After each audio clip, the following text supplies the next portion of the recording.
അപ്പൊ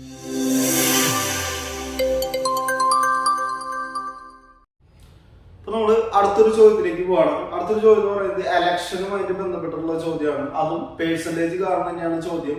നമ്മുടെ നാട്ടിലൊക്കെ ഇലക്ഷൻ നടക്കാറുണ്ട്. ഒരു വേർഡ് നമുക്ക് എല്ലാവർക്കും അറിയുന്നതാണ്, അത് ഇതിലുണ്ട്. ആ വേർഡ് എന്താണെന്നുള്ളത് ഞാൻ പറയാം. ഭൂരിപക്ഷം എന്നുള്ളതാണ്. ഇപ്പൊ ഒരു ഇലക്ഷൻ നടക്കുകയാണെങ്കിൽ സ്ഥാനാർത്ഥികളുണ്ടാവും, ഒന്നിൽ കൂടുതൽ സ്ഥാനാർത്ഥികളുണ്ടാവും. അതില് വിജയിക്കുന്ന ആൾക്ക് ബാക്കിയുള്ള ആളുകളേക്കാൾ, തൊട്ടുപുറകിലുള്ള ആളുകളേക്കാൾ എത്ര എണ്ണം വോട്ട് കൂടുതൽ കിട്ടി, അതാണ് എന്ത് ഭൂരിപക്ഷം എന്നുള്ള വാക്കുകൊണ്ട് ഉദ്ദേശിക്കുന്നത്. ഇതൊക്കെ നമുക്ക് എല്ലാവർക്കും അറിയാവുന്ന കാര്യങ്ങളാണ്. ഇതില് ചോദ്യത്തിലേക്ക് വരാം. വിഷയം എന്നാണ് പേഴ്സൻറ്റേജ് തന്നെയാണ് ചോദ്യം. രണ്ട് സ്ഥാനാർത്ഥികൾ തമ്മിൽ മത്സരിച്ചു ഒരു ഇലക്ഷനിൽ. അപ്പൊ ഒരു ഇലക്ഷനിൽ രണ്ട് സ്ഥാനാർത്ഥികൾ തമ്മിൽ മത്സരിച്ചു. അതിലൊരാള് 55% വോട്ട് നേടി 400 വോട്ടിന്റെ ഭൂരിപക്ഷത്തിൽ വിജയിച്ചുവെങ്കിൽ, അതായത് രണ്ടുപേര് ഇലക്ഷനിൽ നിന്നു, അതില് ഒരാള് 55% വോട്ട് നേടി, അത് വിജയ വോട്ടാണ്. 55% വോട്ട് നേടി വിജയിച്ചു. അതെന്താണ്? 400 വോട്ടിന്റെ ഭൂരിപക്ഷത്തിൽ. അപ്പോ ആകെ പോൾ ചെയ്ത വോട്ടുകൾ എത്ര? ആകെ പോൾ ചെയ്ത വോട്ടുകൾ. അപ്പൊ ഈ ഇലക്ഷന് ആകെ വോട്ട് ചെയ്തവരുടെ എണ്ണമാണ് നമുക്ക് കിട്ടുന്നത്. വോട്ട് ചെയ്ത വോട്ടുകളാണ് നമുക്ക് കിട്ടുന്നത്. ഓപ്ഷൻസ് കൊടുത്തിരിക്കുന്നത് 3000, 2000, 7000, 4000. ഓക്കെ. അപ്പോ ഈ ചോദ്യത്തില് നമ്മൾ കൃത്യമായിട്ട് എന്തൊക്കെയാണ് ഇതിൽ പറഞ്ഞിട്ടുള്ളത് എന്നുള്ള കാര്യങ്ങൾ നമ്മൾ എന്ത് ചെയ്യണം? നമ്മൾ ഐഡന്റിഫൈ ചെയ്യണം. ആയിരുന്നു ഇവിടെ പറഞ്ഞിട്ടുള്ളത് നമുക്ക് നോക്കാം. ഒന്ന്, 55% വോട്ട് നേടി. ഈ നേടിയിട്ടുള്ള 55% എന്ന് പറയുന്നത് എന്താ? വിജയ ശതമാനമാണ്. വിജയിച്ച ആളുടെ വോട്ടാണ് എന്ത്? 55%. ഞാനിവിടെ മേലെ ശതമാനം എന്നുള്ള ഹെഡ് കൊടുത്തിട്ടുണ്ട്. ഓക്കെ. ഇനി അങ്ങനെയാണെങ്കിൽ പിന്നെ പറഞ്ഞിട്ടുള്ളത് 400 വോട്ടിന്റെ ഭൂരിപക്ഷമാണ് പറഞ്ഞിട്ടുള്ളത്. വിജയിച്ച ആളുടെ 55% ആണെങ്കിൽ തോറ്റ ആൾക്ക് കിട്ടിയുള്ള വോട്ട് എത്രയായിരിക്കും? തോറ്റ ആൾക്ക് കിട്ടിയുള്ള വോട്ട് ഈസി അല്ലേ? 100% മൊത്തം വരുന്നത്. 100ൽ നിന്ന് 55 കുറച്ച് എത്ര കിട്ടും? 45% എന്ത് തോറ്റ ആൾക്ക് കിട്ടിയത്. ഓക്കെ. ആ കാൽക്കുലേഷൻ മനസ്സിലായല്ലോ അല്ലെ? അതായത് മൊത്തം 100% അതിൽ 55% ഈ വിജയിച്ച ആൾക്ക് കിട്ടി. അപ്പൊ തോറ്റ ആൾക്ക് കിട്ടിയത് 45%. ഇനി ഈ രണ്ട്, വിജയിച്ച ആളും തോറ്റ ആളും, പിന്നെ ഒരു കാര്യം പറഞ്ഞിട്ടുണ്ടല്ലോ, ഭൂരിപക്ഷം എത്രയായിരിക്കും? അതായത് ലീഡ്, അതായത് ഈ ശതമാനം എന്നുള്ള കേസ് നിങ്ങൾ വിടാം. 55-45 എടുക്കുക. ഒരാൾക്ക് 45 വോട്ട് കിട്ടി, ഒരാൾക്ക് 55 വോട്ട് കിട്ടി എന്ന് വെച്ച് കഴിഞ്ഞാൽ അതിന്റെ ലീഡ് എത്രയാ? 10 അതിന്റെ ലീഡ്. 10% ആർക്ക്? ജയിച്ച ആൾക്ക് കൂടുതൽ കിട്ടിയിട്ടുള്ളത്. അപ്പൊ ഈ 3 കാര്യങ്ങൾ നമുക്ക് കിട്ടി. എന്തൊക്കെയാ? വിജയിച്ച ആൾക്ക് 55% വോട്ട്, തോറ്റ ആൾക്ക് 45% വോട്ട്, ഭൂരിപക്ഷം 10%. അപ്പൊ നമുക്കറിയാവുന്ന കാര്യങ്ങൾ നമ്മൾ കണ്ടുപിടിച്ച് നമ്മൾ ഫില്ല് ചെയ്തു. അടുത്തത് ഇതിന്റെ സംഖ്യ. അതായത് നമ്മൾ ആദ്യം ഫസ്റ്റ് ക്ലാസ്സിൽ നമ്മൾ പറഞ്ഞിട്ടുണ്ടായിരുന്നത് ശതമാനം 3 രീതിയിൽ അവതരിപ്പിക്കാം. ശതമാന രൂപത്തിൽ അവതരിപ്പിക്കാം, സംഖ്യാരൂപത്തിൽ അവതരിപ്പിക്കാം, ഭിന്നസംഖ്യാരൂപത്തിൽ അവതരിപ്പിക്കാം, ദശാംശ രൂപത്തിലും അവതരിപ്പിക്കാം. ഇവിടെ വിജയിച്ച ആൾക്ക് 55% എന്ന് പറയുമ്പോൾ ആൾക്കൊരു എണ്ണം ഉണ്ടാവും. തോറ്റ ആൾക്ക് 45% എന്ന് പറയുമ്പോഴും ആൾക്കൊരു എണ്ണം ഉണ്ടാവും. ഭൂരിപക്ഷം 10% എന്ന് പറയുന്നതും അവിടെയും ഒരു എണ്ണം ഉണ്ടാവും. ടോട്ടൽ ഒരു എണ്ണം ഉണ്ടാവും. ഈ എണ്ണമാണ് നമ്മൾ കണ്ടുപിടിക്കേണ്ടത്. ടോട്ടൽ കണ്ടുപിടിക്കുന്ന എണ്ണമാണ് നമ്മൾ ഫൈൻഡ് ഔട്ട് ചെയ്യേണ്ടത്. അപ്പൊ ഇവിടെ പറഞ്ഞിരിക്കുന്ന എണ്ണം ഏതാണ്? ഇവിടെ 400 വോട്ടിന്റെ ഭൂരിപക്ഷത്തിലാണ് വിജയിച്ചെങ്കിൽ, അപ്പൊ വിജയിച്ച ആൾക്ക് കിട്ടിയിട്ടുള്ള എണ്ണല്ല അവിടെ പറഞ്ഞിട്ടുള്ളത്, തോറ്റ ആൾക്ക് കിട്ടിയിട്ടുള്ള എണ്ണല്ല അവിടെ പറഞ്ഞിട്ടുള്ളത്. ഇവിടെ എന്താ പറഞ്ഞിട്ടുള്ളത്?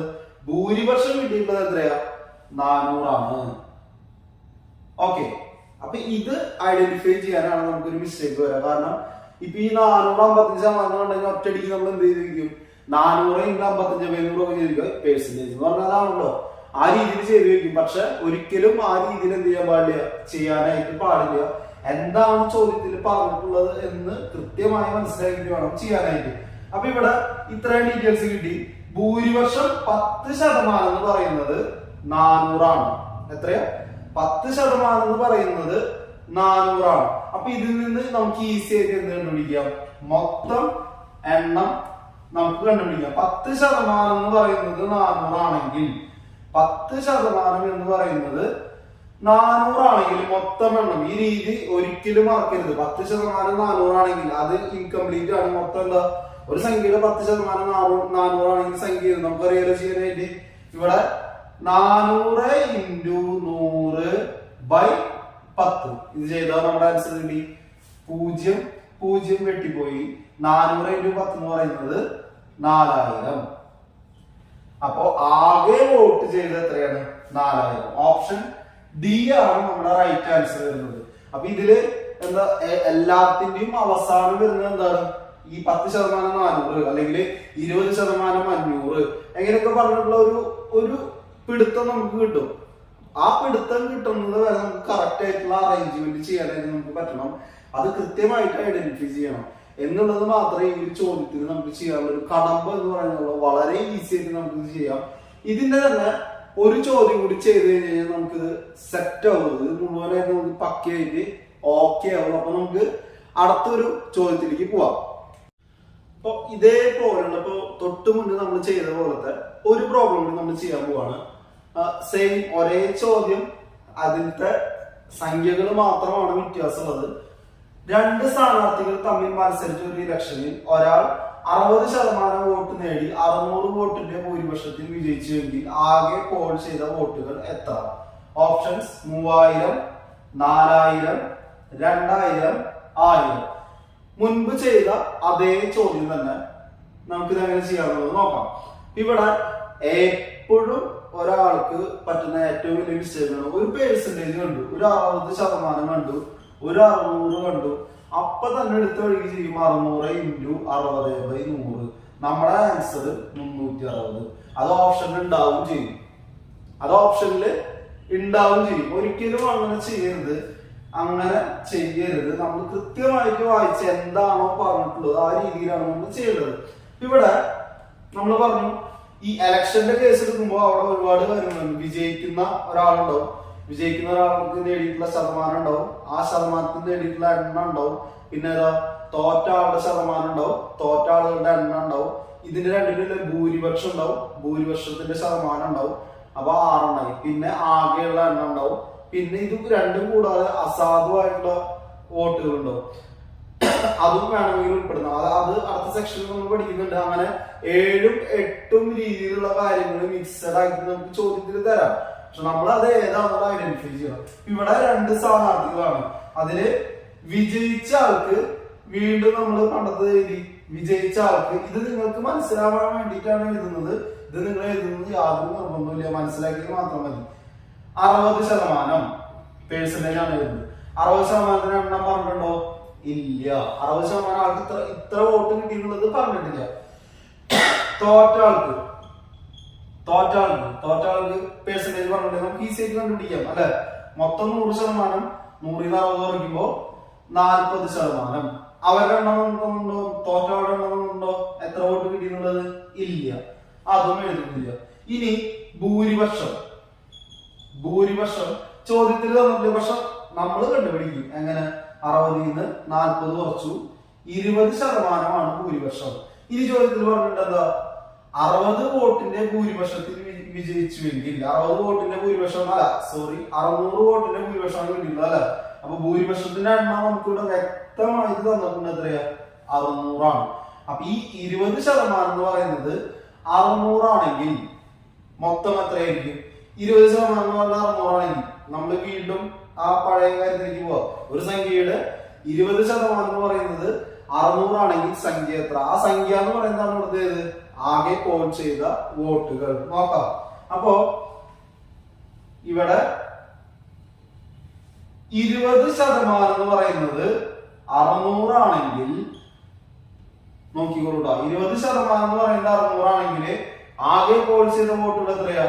600 × 100/20. 600 × 100/20. എക്സെപ്റ്റ് ചെയ്യേണ്ടവർക്ക് ആ രീതിയിൽ തന്നെ ചെയ്യാം, യാതൊരു കുഴപ്പമില്ല. ഈ രീതി ഫോളോ ചെയ്യുകയാണെങ്കിൽ നമുക്ക് ഒന്നുകൂടി ഫാസ്റ്റ് ആയിട്ട് കഴിയും, അത്രേ ഉള്ളൂ. അപ്പൊ 600 × 100/20. ഈ 0 ക്യാൻസൽ ആയി പോയി. 2 60 എത്ര പ്രാവശ്യം പോകും? 30 പ്രാവശ്യം. അതായത് 60ന്റെ പകുതി 30. 300 × 10 എന്ന് പറയുന്നത്. ഇപ്പൊ ഇവിടെ എഴുതുമ്പോ ഈ മൊത്തം വെട്ടികളൊരു 0 ഉണ്ടാവും. ആ 0 നിങ്ങൾ എടുത്തെഴുതാനായിട്ട് വിടരുത്. അപ്പൊ 300 × 10 എന്ന് പറയുന്നത് 3000. നമ്മുടെ ആൻസർ വരുന്നത് 3000. അപ്പൊ ആൻസർ ഓപ്ഷൻ ഉണ്ടോ നോക്കിക്കോളൂ. ഓപ്ഷൻ എ ആണ് ഏത് റൈറ്റ് ആൻസർ. അപ്പൊ ഈ രീതിയിൽ വരുന്ന ഏത് ചോദ്യമാണെങ്കിലും എന്ത് ചെയ്യാൻ പറ്റും, നമുക്ക് ഈസി ആയിട്ട് ചെയ്യാൻ പറ്റും. ഇതില് ഇപ്പോ ചോദിച്ചിട്ടുള്ളത് മൊത്തം വോട്ടുകളാണ് ചോദിച്ചിട്ടുള്ളത്. ഇനി ഇതല്ല, മൊത്തം വോട്ടുകൾക്ക് പകരം വിജയിച്ച ആൾക്ക് എത്ര ശതമാനം വോട്ട് കിട്ടി എന്ന് ചോദിച്ചാൽ നമുക്ക് കണ്ടുപിടിക്കാൻ പറ്റും. എങ്ങനെ കണ്ടുപിടിക്കുക? ടോട്ടൽ വോട്ട് എത്രയാണ് കിട്ടി? 3000 കിട്ടി. ഈ 3000 എത്ര ഉണ്ടാ മതി? 3000 60% കണ്ടു കഴിഞ്ഞാൽ എത്രയായി? വിജയിച്ച ആൾക്ക് കിട്ടിയ വോട്ടുകൾ ഉണ്ടായി എത്രയായിരിക്കും? 2400 അല്ലെ? 1618 1800. ഇനി തോറ്റ ആൾക്ക് കിട്ടിയ വോട്ടുകളാണെന്ന് ചോദിക്കുകയാണെങ്കിലോ അപ്പോഴും നമുക്കറിയാം 40% നമുക്ക് തോറ്റ ശതമാനം നമുക്കറിയാം. 40 ഇൻറ്റു എത്രയാണ്? 3000 ഇൻറ്റു 40/100. അപ്പോഴും നമുക്ക് എത്ര കിട്ടും? 1200. ഓക്കെ. അപ്പൊ ഏത് ചോദ്യം വന്നാലും നമുക്ക് എന്ത് ചെയ്യാൻ പറ്റും? ഈസി ആയിട്ട് നമുക്ക് ചെയ്യാനായിട്ട് പറ്റും. അപ്പൊ ഈ ഒരു ചോദ്യം നിങ്ങൾക്ക് മനസ്സിലായി എന്ന് കരുതുന്നു. അപ്പൊ നമുക്ക് അടുത്തൊരു ചോദ്യത്തിലേക്ക് പോവാം. നമ്മൾ കഴിഞ്ഞ തവണ തൊട്ട് മുന്നിൽ ചെയ്ത ചോദ്യത്തിന്റെ വേറൊരു വെർഷനാണ്. വേറൊരു വെർഷൻ എന്ന് പറഞ്ഞാൽ ഒരു ചെറിയൊരു ഭാഗം കൂടി എന്ത് ചെയ്തു ഉൾപ്പെടുത്തിയിട്ടുണ്ട്. അതെന്താണെന്നുള്ളത് നമുക്ക് പറയാം. ആദ്യം ചോദ്യത്തിലേക്ക് പോവാം. ചോദ്യം വായിക്കാം. 2 സ്ഥാനാർത്ഥികൾ തമ്മിൽ മത്സരിച്ച ഒരു ഇലക്ഷനിൽ 500 വോട്ടുകൾ അസാധുവായിരുന്നു. അപ്പോ 500 വോട്ടുകൾ അസാധുവായിരുന്നു. വിജയിച്ച സ്ഥാനാർത്ഥി സാധുവായ വോട്ടിന്റെ 55% നേടി 700 വോട്ടിന്റെ ഭൂരിപക്ഷത്തിൽ വിജയിച്ചുവെങ്കിൽ ആകെ വോട്ടുകൾ. അപ്പൊ 500 വോട്ടുകൾ അസാധുവായിരുന്നു. ഒരു സ്ഥാനാർത്ഥി വിജയിച്ചു. അതില് വിജയിച്ചെന്ന് പറയുന്നത് സാധുവായ വോട്ടിന്റെ 55% നേടിയിട്ടാണ് വിജയിച്ചത്. 700 വോട്ടിന്റെ ഭൂരിപക്ഷത്തിലാണ് വിജയിച്ചത്. അങ്ങനെയാണെങ്കിൽ ഇവിടെയും ചോദിച്ചിരിക്കുന്നത് എന്താണ്? ആകെ വോട്ടുകളാണ് ചോദിച്ചിരിക്കുന്നത്. അപ്പോ 6500 ഓപ്ഷൻ 1000 1500 7500. ഇവിടെ ഒരു വ്യത്യാസം എന്ന് പറയുന്നത് എന്താ? ഇവിടെ ഒരു വ്യത്യാസം എന്ന് പറയുന്നത് ഇവിടെ 2 കാര്യങ്ങൾ എക്സ്ട്രാ പറയുന്നത് എന്താ? 500 വോട്ടുകൾ അസാധുവായിരുന്നു എന്ന് പറയുന്നുണ്ട്. 500 വോട്ടുകൾ അസാധുവായിരുന്നു എന്ന് പറഞ്ഞാൽ എന്താ? കുറെ ആളുകൾ വന്ന് വോട്ട് ചെയ്തു. അതില് 500 വോട്ട് അസാധുവായിട്ട് പോയി എന്ന് പറഞ്ഞു കഴിഞ്ഞാൽ മൊത്തം ചെയ്ത വോട്ടുകളിൽ 500 എണ്ണം എന്തായി? അത് വോട്ടായിട്ട് കൂട്ടിയിട്ടില്ല, അസാധുവായിട്ട് പോയി. പല കാരണങ്ങളാൽ അസാധുവായിട്ട് പോയി. അപ്പൊ ഇതില് 500 വോട്ട് പോയി. ബാക്കിയുള്ള വോട്ടുകളില് 55% നേടി 700 വോട്ടിന്റെ ഭൂരിപക്ഷത്തിൽ വിജയിച്ചു. നമ്മൾ കഴിഞ്ഞ തവണ എങ്ങനെയാണോ ചെയ്തത് അതേ രീതിയിൽ നമുക്ക് ചെയ്യാം അല്ലെ? അതിന്റെ കൂടെ എന്ത് ചെയ്താൽ മതി? ലാസ്റ്റ് ആകെ വോട്ടുകൾ കിട്ടുമ്പോ ഇതിൽ ചെറിയൊരു ചേഞ്ച് ഉണ്ടാവും. എന്താണെന്ന് പറയാം. ഇതില് 55%, ഞാൻ വിജയ ശതമാനം ഒന്നും എഴുതുന്നില്ല, അതില് വേടുകളൊന്നും എഴുതുന്നില്ല, മനസ്സിലാക്കിയാൽ മതി. 55% വിജയത്തിന്റെ അതെത്രയാണെന്നുള്ളത് നമുക്കറിയില്ല. ബാക്കി 55% വിജയിച്ച ആളുടെ വോട്ടാണെങ്കിൽ ബാക്കി തോറ്റ ആൾക്ക് കിട്ടിയ വോട്ട് എത്രയായിരിക്കും? 100ൽ നിന്ന് 55 കുറയ്ക്കുക. എത്രയും 45%. അതും എത്രയാണെന്നുള്ളത് നമുക്ക് അറിയില്ല. അത് നമുക്ക് കണ്ടുപിടിക്കേണ്ട ആവശ്യമില്ല, കാരണം ചോദ്യത്തിൽ ചോദിച്ചിട്ടില്ല. അടുത്തത് അങ്ങനെയാണെങ്കിൽ ഭൂരിപക്ഷം എത്രയാ? 10%. എങ്ങനെയാ കിട്ടുന്നത്? 55%ൽ നിന്ന് 45% കുറച്ചു 10%ആണ് ഭൂരിപക്ഷം. ജയിച്ച ആൾക്ക് 55, തോറ്റ ആൾക്ക് 45. അപ്പൊ എത്ര വോട്ടിന് തോറ്റത്? 10 വോട്ടിന്. ഇതിവിടെ നമ്മൾ എന്ത് പറയുന്നു? ശതമാനത്തിൽ പറയുന്നു. അപ്പൊ 10% വോട്ടില് കിട്ടി. അപ്പൊ ഈ ഭൂരിപക്ഷം എന്താണെന്നുള്ളതിൽ പറഞ്ഞിട്ടുണ്ട്. 700 വോട്ടിന്റെ ഭൂരിപക്ഷമാണെന്നുള്ളത് ചോദ്യത്തിൽ പറഞ്ഞിട്ടുണ്ട്. അപ്പൊ 10% എന്ന് പറയുന്നത് 700 ആണെങ്കിൽ ഇനി നിങ്ങൾ ചെയ്യണം എന്താ? 10% ആണെങ്കിൽ 10% 700 ആണെങ്കിൽ 10% ആണെങ്കിൽ ആകെ വോട്ടുകൾ എത്രയാ? 10% ആണെങ്കിൽ 10% ആണെങ്കിൽ ആകെ എത്രയായിരിക്കും? 700 ഇൻറ്റു 100/10 ചെയ്യുമ്പോൾ നമുക്ക് എത്ര ആൻസർ കിട്ടും? 7000 ആൻസർ കിട്ടും. 7000 ആൻസർ കിട്ടും. അപ്പൊ ആകെ വോട്ടുകൾ എന്ന് പറയുന്നത് 7000 ആണെന്ന് നിങ്ങൾ പറഞ്ഞാൽ ഞാൻ പറയാൻ അല്ലാതെ പറയും. കാരണം എന്താ? ഇവിടെ വേറൊരു കാര്യം കൂടി സ്പെഷ്യൽ ആയിട്ട് എടുത്ത് പറഞ്ഞിട്ടുണ്ട്. 500 വോട്ടുകൾ അസാധുവായിരുന്നു പറഞ്ഞിട്ടുണ്ട്. അതായത് വോട്ട് ചെയ്തവരില് അവരെടുത്ത വോട്ടുകൾ എത്രയാണ്? 7000. അത് കൂടാണ്ട് 500 വോട്ടുകൾ പാഴായി പോയിട്ടുണ്ട്. അപ്പൊ ആകെ വോട്ടുകൾ പറഞ്ഞ എത്രയായിരിക്കും? സാധുവായിട്ടുള്ള വോട്ടുകൾ 7000. അതായത് ചെയ്ത് ഫലം കണ്ട വോട്ടുകൾ 7000, ക്യാൻസൽ ആയി പോയ വോട്ടുകൾ 500. അങ്ങനെ 7500 വോട്ടുകളാണ് ആകെ ചെയ്തത്. ഓക്കെ ആണല്ലോ? ഓക്കെ ആണ്. ഇതില് മുമ്പ് ചെയ്ത ചോദ്യത്തിന്റെ അതേ ഒരു രീതി തന്നെയാണ്. ഇതിൽ ഒറ്റ കാര്യം മാത്രം കൂടുതൽ വന്നിട്ടില്ല. എന്താ? 500 വോട്ടുകൾ അസാധുവായിരുന്നു മാത്രമല്ല, ആ ഒരു കാര്യം മാത്രമേ എന്ത് വന്നുള്ളൂ, കൂടുതൽ വന്നുള്ളൂ. അതിന് നമ്മൾ എന്ത് ചെയ്യണം? അതിന് ലാസ്റ്റ് നമ്മൾ കണ്ടുപിടിച്ചതിനൊപ്പം എന്ത് ചെയ്യണം? ഈ 500 എന്ത് ചെയ്യണം? ആഡ് ചെയ്താൽ മതി. ഇതേ മോഡൽ തന്നെ ഒരു ചോദ്യം കൂടി ചെയ്യുമ്പോൾ നമ്മളത് ക്ലിയർ ആയിട്ട് മനസ്സിലാവും. അപ്പോ കഴിഞ്ഞ ചോദ്യത്തിൽ നമ്മൾ ചെയ്തതിന്റെ അതേ ചോദ്യം തന്നെ, ഒരേ മോഡൽ ചോദ്യം തന്നെ നിങ്ങൾ വായിച്ചു നോക്കുക, കൃത്യമായിട്ട് എന്റെ ഒപ്പം വായിക്കുക. അതിനുശേഷം അത് നമുക്ക് ചെയ്യാം. 2 സ്ഥാനാർത്ഥികൾ തമ്മിൽ മത്സരിച്ച ഒരു ഇലക്ഷനിൽ 400 വോട്ടുകൾ അസാധുവായിരുന്നു. എത്രയാ? 400 വോട്ടുകൾ അസാധുവായിരുന്നു. വിജയിച്ച സ്ഥാനാർത്ഥി സാധുവായ വോട്ടിന്റെ 60% നേടി 800 വോട്ടിന്റെ ഭൂരിപക്ഷത്തിൽ വിജയിച്ചുവെങ്കിൽ ആകെ വോട്ടുകളുടെ എണ്ണം ഓപ്ഷൻസ് 5000, 4400, 6000, അതുപോലെ തന്നെ 7000. ഈ ചോദ്യം കൃത്യമായിട്ട് വായിക്കും. ഇപ്പൊ ചിലർ എങ്ങനെ ചെയ്യാന്ന് വെച്ച് കഴിഞ്ഞാൽ ഈ 400 എന്നുള്ള സംഖ്യ കണ്ടു, ഞാൻ അവിടെ കാണിക്കാം. 400 എന്നുള്ള സംഖ്യ കണ്ടു, അതുപോലെ തന്നെ 60% എന്നുള്ള സംഖ്യ കണ്ടു, 800 എന്നുള്ള സംഖ്യ കണ്ടു. ചിലപ്പോ 400ന്റെ 60% കാണും, അല്ലെങ്കിൽ 800ന്റെ 60% കാണും. ഇത് കണ്ടിട്ട് ചിലപ്പോ ഓപ്ഷൻ ഉണ്ടാവും, നേരെ പോയി ബബിളിയും ചെയ്യും. അപ്പൊ അത് അങ്ങനെ ഒന്നും ചെയ്തു വെക്കരുത്. എന്താണ്? ഇതില് കറക്റ്റ് ആയിട്ടുള്ള ഫാക്ടേഴ്സ് ഉണ്ട്, കറക്റ്റ് ആയിട്ടുള്ള ഭാഗങ്ങളുണ്ട്. ആ ഭാഗങ്ങൾ കൃത്യമായിട്ട് നമ്മൾ മനസ്സിലാക്കണം. അപ്പൊ ഇതില് 400 വോട്ടുള്ള അസാധുവായിരുന്നു നമ്മൾ നിർത്തി. വിജയിച്ച ആൾക്ക് 60% കിട്ടി. അത് എത്രയാണെന്ന് നമുക്ക് അറിയില്ല. നമ്മളത് വിട്ടു, നമ്മളെ പരിധിയിൽ വരുന്ന ഭാഗമല്ല, നമുക്ക് വേണ്ട. ബാക്കി വിജയിച്ചത് 60 ആണെങ്കിൽ തോറ്റ ആൾക്ക് ലഭിച്ച വോട്ടുകൾ എത്രയായിരിക്കും പറഞ്ഞ? 60 എത്രയെന്ന് പറയണം? 100ൽ നിന്ന് 60 കുറച്ചാൽ 40% തോറ്റ ആൾക്ക് വോട്ട് കിട്ടിയിട്ടുണ്ട്. ആ 40% എത്രയാണെന്നുള്ളത് നമുക്ക് വേണ്ട, നമ്മളവിടെ വെച്ചു. ഇനി ഭൂരിപക്ഷം പറയാൻ നിങ്ങൾക്ക് അറിയാം അല്ലെ? ഭൂരിപക്ഷം പറയാൻ കൃത്യമായിട്ട് അറിയാം. 60ൽ നിന്ന് 40 കുറച്ച് എത്രയാ? 20% ഭൂരിപക്ഷം. അതിന്റെ എണ്ണം ചോദ്യത്തിൽ തന്നിട്ടുണ്ട്. എത്രയാ?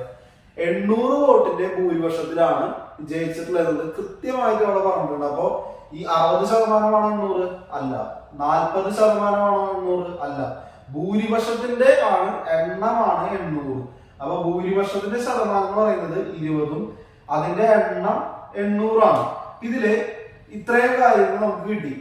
20% 800 ആണെങ്കിൽ 20% 800 ആണെങ്കിൽ ഒറ്റ അടിക്ക് നിങ്ങൾക്ക് കിട്ടണമെന്ത്? ആ എണ്ണം എത്രയാണുള്ളത്? 800 ഇൻറ്റു 20 എഴുതി വെക്കരുത്, അത് തെറ്റും. 100/20. നമ്മൾ ആദ്യം ഒരു സംഖ്യയുടെ 20% 800 ആയാൽ ആ സംഖ്യ ഏത്? ആ ഒരു ചോദ്യത്തിന്റെ വേറൊരു വെർഷൻ തന്നെയാണ്. ആ ഒരു സംഭവം തന്നെയാണിത്. അത് നമ്മൾ ഈ ഒരു രീതിക്ക് ചെയ്യുന്നുള്ളൂ. രണ്ടും എങ്ങനെ ചെയ്തു ഈ ഒരു സ്റ്റെപ്പിലേക്ക് എത്തും. ആ 2 സ്റ്റെപ്പ് നമ്മൾ കിട്ടുന്നുള്ളൂ. അപ്പൊ ഇതില് 800 ഇൻറ്റു 100/20 ഇത് ചെയ്ത് നമുക്ക് എണ്ണം കിട്ടും. 0 ക്യാൻസൽ ചെയ്ത് കളഞ്ഞു. 10/2 5. ഇവിടെ 10ന് 2 കൊണ്ടായിരിക്കാം, 8ന് 2 കൊണ്ടായിരിക്കും. എപ്പോഴും 10നാണോ നിർത്താം. കാരണം എന്താണെന്ന് വെച്ച് കഴിഞ്ഞാൽ പിന്നെ കുടിക്കുമ്പോൾ നമുക്ക് എന്ത് ചെയ്താൽ മതി? ആ 0 ചേർത്തിട്ടാൽ മതി. 2 8ന് 4 പ്രാവശ്യം. അപ്പൊ 400 ഇൻറ്റു 10 എന്ന് പറയുമ്പോ 4000. 4000 ആണോ നമ്മുടെ ആൻസർ? ആലോചിച്ച് പറഞ്ഞ 4000 ആണോ? അല്ല. കാരണം ഇവിടെ ഒരു വാർത്ത കിടക്കുന്നുണ്ട്. എന്താ? 400 വോട്ടുകൾ അസാധുവായിരുന്നു പറഞ്ഞിട്ട്. ഇതിപ്പോ സാധുവായിട്ടുള്ള, അതായത് വോട്ട് ചെയ്തതില് ആ വോട്ട് ആക്സെപ്റ്റ് ചെയ്തിട്ടുള്ള ആളുകളുടെ ടോട്ടൽ എന്നാണ് 4000. ഈ ഒരു കാര്യം വേണ്ടി പറഞ്ഞിട്ടില്ലായിരുന്നെങ്കിൽ എന്താണ് 4000 നമ്മുടെ ആൻസർ ആയിരുന്നു. ഇപ്പൊ 400 വോട്ടുകൾ അസാധു എന്ന് പറഞ്ഞിട്ടുണ്ട്. അപ്പൊ 4000 പ്ലസ് 400 പറയുമ്പോ 4400. ആകെ ചെയ്തിട്ടുള്ള വോട്ടുകൾ എത്രയാണ്? 4400. അതില് 400 വോട്ടുകൾ പാഴായി പോയി, 4000 വോട്ടുകൾ കിട്ടി. അപ്പോ 4400 വോട്ടുകളാണ് ആകെ ചെയ്തിട്ടുള്ളത്. ഇനി ഇതിൽ നിന്ന് ഈ ഒരു ചോദ്യത്തിൽ നിന്നല്ലാണ്ട് വേറെ ചോദ്യം ചോദിച്ചിട്ട് വിജയിച്ച ആളുകളുടെ ശതമാനം 60%. ആളുകളുടെ എണ്ണം ചോദിച്ചു നോക്കിയാൽ നമുക്ക് ചെയ്യാം. എങ്ങനെയാ? 4400 ഇൻറ്റു 60/100. ഇനി തോറ്റ സ്ഥാനാർത്ഥി എത്ര വോട്ടുകൾ ലഭിച്ചു ചോദ്യം നോക്കിയാൽ അപ്പൊ എന്താ ചെയ്യാ? 4400 ആകെ എണ്ണം നമുക്കറിയാലോ. 4400 ഇൻറ്റു എത്രയാ? 40/100 ചെയ്ത് കഴിഞ്ഞാൽ കിട്ടും തോറ്റ സ്ഥാനാർത്ഥി. ഇതിലേക്ക് 4400 4000 വേണം നോക്കാനായിട്ട്. അത് കഴിഞ്ഞ പ്രോബ്ലത്തിൽ അങ്ങനെയാണ്, ഈ ടോട്ടലാണ് പറഞ്ഞതെന്ന് തോന്നുന്നു. അത് നിങ്ങൾ തിരുത്തണം. 4000 ഇൻറ്റു 40 ചെയ്ത് തോറ്റ സ്ഥാനാർത്ഥികളുടെ വോട്ടുകൾ കിട്ടും. അപ്പോൾ ഏത് ക്വസ്റ്റ്യൻ നമ്മുടെ അടുത്ത് ചോദിച്ചു കഴിഞ്ഞാൽ നമുക്ക് ചെയ്യാൻ പറ്റും. നമ്മൾ അതിനെ കൃത്യമായിട്ട് എന്ത് ചെയ്യണം, ഡീകോഡ് ചെയ്യണം. എങ്കിൽ മാത്രമേ നമുക്ക് ഇത് ചെയ്യാനായിട്ട് പറ്റുള്ളൂ. അപ്പോൾ ഈ ഒരു മോഡൽ കഴിഞ്ഞു, നമുക്ക് അടുത്തൊരു ചോദ്യത്തിലേക്ക് പോവാം. നമുക്ക് അടുത്തൊരു